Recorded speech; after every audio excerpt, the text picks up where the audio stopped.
video, I'm going to explain what constructor is in C Sharp. So in previous video, I explained what class is and the object is. I'll just recall that with the example. You just take a student. So student is the class. Then inside that, the student you take here an example John. So John will be the object is created. So this is an object. So now concept called constructor. So whatever concept you're going to learn, so first thing that you need to understand is what it is and why we need this one and where we are going to use it.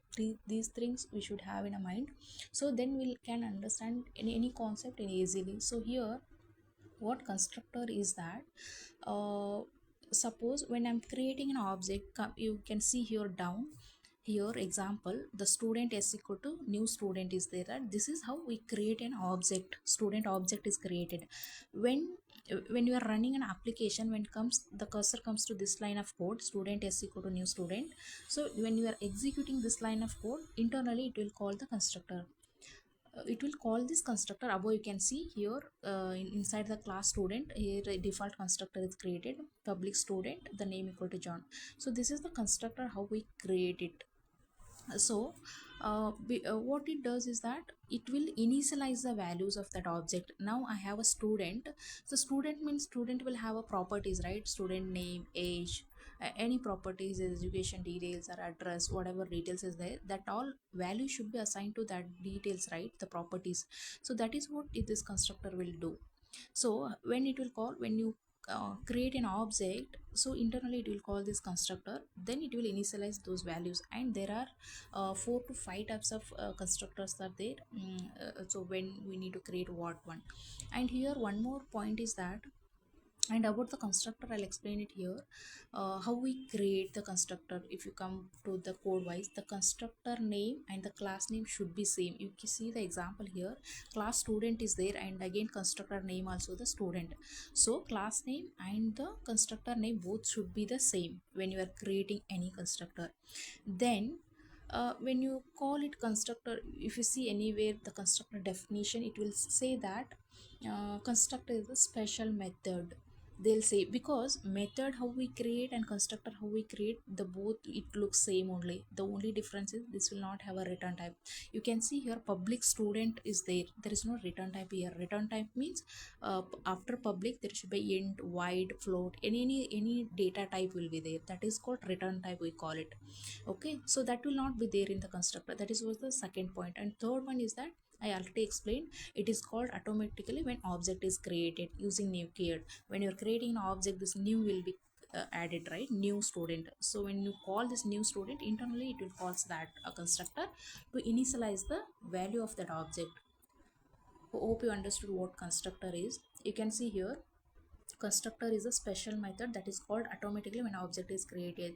It is used to initialize the object. Initially I said to understand what constructor. I think you understood what constructor is, and uh, why we need it. Because we need to initialize that object, right? Means we need to provide the values to that properties, right?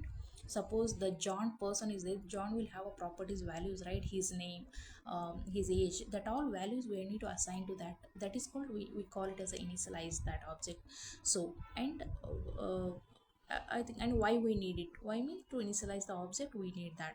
So I think you cleared what constructor is that. In this video I'll just explain what default constructor is, and next I will go for parameter and other constructors in the next video. The what default constructor is that, so it will have a fixed value. So you can see here in the example, public student name equal to John is there. This will be the fixed value. When line comes to execute, the student is equal to new student down, so it will call this student constructor. Then it will assign this name John to this name parameter. You can see the property, it will assign it. That's it. So here it will not, nothing will change. And one more point is that, suppose I have created one class and I will not externally write this code, means whatever constructor is created, if I externally if I don't create it, so inside the code by default it creates internally, you don't see that. But if I don't create it, it will create itself automatically. So that is also we call it as a default constructor. If we create it, the code will not create it.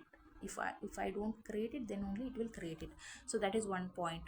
I think, and one more you can explain. Parameterized constructor means, again, there is a difference is that again same we are creating it, but it will have an parameters. This constructor, like you can see here, string name, age and all. So when object is created, student as a new student, you are passing a value to it. So when constructor is called internally, means when this constructor is called, then whatever values you're passing it right here, so that will assign to this one. Public student, string name, int age is there, the parameter constructor is created.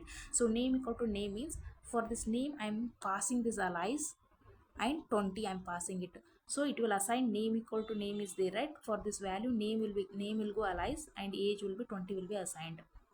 So only difference is that in default constructor the fixed value will be there, but in parameterized, while creating an object, you can pass the values and it will update that existing on whatever it is. Hope you understood what these two concepts and other three types of constructors are there, that I'll explain it in next video. Yeah, thank you. Any queries or any doubts, please comment on this below video. Thank you.